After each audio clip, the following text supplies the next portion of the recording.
23 personas. ¿Qué pasó en Medellín durante estos, qué ha pasado en Medellín durante estos 7 años? Después de que el bloque Cacique Notivara se instala en Medellín, logra sacar al bloque Metro y a las milicias urbanas de distinta factura, la cabeza del bloque Metro, que es Diego Fernando Murillo Bejarano, alias Don Berna, toma el control de la ciudad.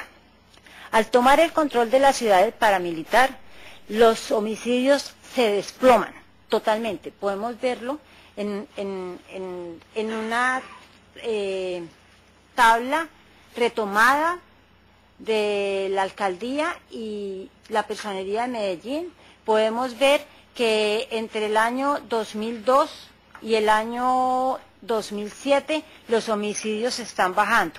En el año 2007 Don Berna es primero trasladado a la cárcel de Cómbita y después es extraditado. Cuando Don Berna es trasladado a la cárcel de Cómbita y después es extraditado, queda al descubierto que el proceso de paz, el supuesto proceso de paz que había en Medellín, lo que era realmente era una paz falsa controlada por un paramilitar, y que al faltar ese paramilitar, los grupos que se habían armado y que estaban en los alrededores de la ciudad, que estaban en las comunas con una guerra fría contra las comunidades, en donde no solamente están copando el presupuesto municipal participativo, sino que además están asesinando y desplazando los líderes, se desploma. Y empieza una lucha entre dos facciones en Medellín. Y por esa razón podemos ver en la gráfica de homicidios, en la gráfica anterior de homicidios, que los homicidios durante el 2008 vuelven y crecen en el mismo punto donde estaban antes de que Don Berna tomara el control de la ciudad. Porque el proceso de desmovilización en Medellín, que es el laboratorio, lo repito, de lo que ha sido el proceso en el ámbito nacional, ha sido un proceso de desmovilización falso. Porque aunque esté estructurado sobre un criterio, sobre unos estándares aparentemente internacionales, tiene una base falsa. ¿Cuál es esa base falsa? Los procesos DDR están diseñados para aplicarse a grupos armados que están en conflicto y que cuando se les aplican van a dar lugar a una situación de transición. En el caso de Colombia, nosotros no solamente teníamos esa organización paraestatal que había creado el Estado para realizar el trabajo sucio, nosotros también teníamos además una organización totalmente permeada por el narcotráfico, por la delincuencia, sino que además teníamos también una cantidad de expresiones de milicias y de guerrillas que quedaron vivas dentro del conflicto, que por supuesto entonces era imposible pensar que podíamos entrar en un proceso de transición. Pero si a eso se le suma que a esa organización paraestatal, creada por el Estado para hacer la guerra sucia, no se le hicieron controles frente al proceso que se estaba haciendo de desmovilización. Era imposible creer que se iba a lograr efectivamente una paz, por lo menos respecto de estos grupos. Se ha repetido en el día de hoy y en el ámbito internacional en varios espacios por parte del Estado, que lo que hay en este momento en Colombia es la reconfiguración o la aparición de las bandas criminales a las que ya se mencionó acá, les dieron el nombre de BACRIM. BACRIM o grupar, podríamos llamar también grupos paramilitares. El punto es que esos grupos de todas maneras están organizados en cabezas de los mandos medios de los mismos paramilitares y están realizando las mismas violaciones de derechos humanos que estaban realizando antes de ese proceso de desmovilización. Homicidios, desplazamientos, ahí vemos el punto de desplazamiento en el 2008 en Medellín, producto precisamente de la desconfiguración de correlación de fuerzas que había con el movimiento que hicieron de Don Berna en la ciudad. La Corte Interamericana de Derechos Humanos, sin excepción, en todas las sentencias de los casos que ha conocido en relación con Colombia, ha dicho que el Estado colombiano es responsable por las acciones realizadas por el paramilitarismo, por cuanto fue el creador, el sustentador durante muchísimos años de ese proyecto de paraestado. Por eso es tan grave que en un momento dado se avale un falso proceso de desmovilización y desarme. Porque si hay un falso proceso de desmovilización y desarme, el Estado colombiano pierde la responsabilidad que tiene por las acciones que estos grupos ilegales desarrollan de guerra sucia contra los líderes sociales, contra los líderes de oposición, contra defensores de derechos humanos, contra maestros, contra defensores de derechos humanos, a la par que se enriquecen a título personal y como organización con el narcotráfico. Es que yo creo que una de las puntos claves que hay que tener en cuenta en el proceso en Colombia es que los grupos paramilitares en Colombia nunca fueron expresiones, por decirlo de alguna manera, de extrema derecha pura, en donde tuvieran claramente una concepción constitucional de la lucha de defensa de un Estado.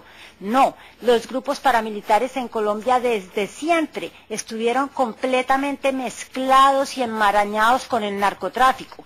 Por eso sus grandes líderes como Mancuso, como los Castaño, como Jorge 40, como Don Berna, por esa razón tienen millones y millones de hectáreas de tierra en Colombia que le han quitado a los desplazados. Entonces, ¿qué pasa? Si se avala un falso proceso de desmovilización y se le quita la responsabilidad al Estado colombiano por los hechos que están realizando, yo no sé si se podrá hablar de complicidad, pero sí se puede hablar de tolerancia y de aquiescencia con lo que están haciendo los grupos paramilitares en la ciudad de Medellín.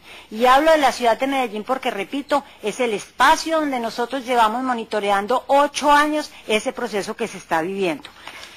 ¿Qué es sino tolerancia el hecho de que haya en este momento 4.250, según las cifras del municipio de Medellín, desmovilizados que no están siendo juzgados ni están siendo investigados sus crímenes? Y que están en este momento, si se quiere, en gracia de discusión, incursos en grupos que se llamen bandas criminales. No están en el proceso, no se reinsertaron, las comunidades no son capaces de vivir con ellos porque los rechazan, porque no hubo absolutamente ningún proceso de compaginación entre víctimas y victimarios, ¿sí? Están en este momento delinquiendo, pero se quiere hacer pasar como que el proceso es un proceso positivo. ¿Qué queremos nosotros de la comunidad internacional y en particular de la Comisión Interamericana de Derechos Humanos? Bueno, la MAP-OEA, sin lugar a dudas, hizo una serie de monitoreos durante un tiempo, hasta cuando terminó bajando el nivel en que estaba haciendo dicho monitoreo, aunque todavía lo sigue haciendo. Creemos que es fundamental, de parte de la Comisión Interamericana, en la tarea que le otorgó el Consejo Permanente, que en la visita que va a realizar in loco al país, se haga un especial estudio sobre las comunidades, el impacto que han sufrido con ocasión de la no investigación de los hechos realizados por los grupos paramilitares, por la integración en sus barrios de esos asesinos, de sus familiares y sus amigos, de manera que se presente un informe y se inste al Estado colombiano para que tome medidas necesarias para revertir los efectos negativos que ha causado en las comunidades la falsa desmovilización de los grupos paramilitares. No es cierto, rotundamente no es cierto que ningún crimen no vaya a quedar en la impunidad. A instancias del Gobierno Nacional, el año pasado se aprobó la Ley 312 de 2009, mediante la cual se reformó el Código de Procedimiento Penal. El principio de oportunidad permite que la Fiscalía se abstenga de iniciar investigación, juzgar y presentar acusación para que sean juzgados y sancionados las personas que consideren necesarios. Esa reforma del principio de oportunidad se hizo con la intención de aplicarla a los 28.000 paramilitares que no están postulados a la Ley de Justicia y Paz. Gracias. Yo quisiera referirme a lo que la comisionada Guillén preguntó respecto a los informes de la MAP OEA. Tiene razón el representante del gobierno cuando reclama que solamente mencioné el informe del 2003, segundo informe, en realidad fue por el tiempo, pero podría, digamos, dar lectura de pronto al 11º informe de diciembre de 2008, que textualmente dijo la MAP OEA: la presencia de estructuras armadas ilegales en las zonas de influencia de las desmovilizadas autodefensas tiene repercusiones directas sobre la población civil, restringiendo su movilidad, ejerciendo control social e implementando una economía ilegal basada en la extorsión. Generalmente en estos contextos los habitantes que se resisten al dominio de la fracción armada son amenazadas y en algunos casos son víctimas de homicidio. Preocupa a la misión la información relacionada con la presencia de facciones armadas, cita varios departamentos y entre esos cita Antioquia. En estas ciudades hay versiones de la existencia de extorsiones en diferentes niveles. Entonces, el primer informe que leí fue del 2003 y este es del 2008, 5 años de diferencia, y el gobierno lleva desde el 2003, estamos en el 2010, 7 años diciéndonos que miremos el proceso de reinserción con perspectiva. Con perspectiva se vienen violando los derechos humanos mediante el homicidio, el desplazamiento y las demás violaciones de las que comenté ahora.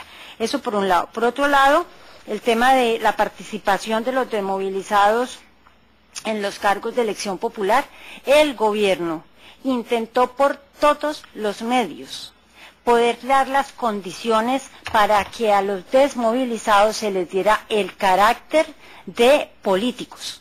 Por esa razón, incluso puso en la picota pública a la Corte Suprema de Justicia, cuando la Corte Suprema de Justicia en sala de casación determinó que no era posible aplicarle a los desmovilizados el delito de sedición.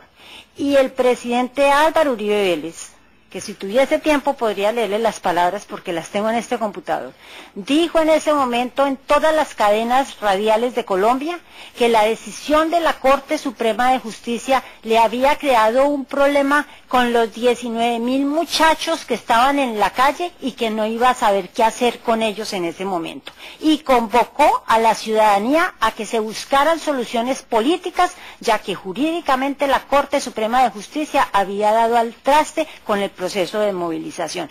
Ese fue uno de los factores que puso en grave riesgo a los magistrados de la Corte Suprema de Justicia y que los obligó a acudir a esta comisión en solicitud de medidas cautelares. Quería mencionar esas dos cosas.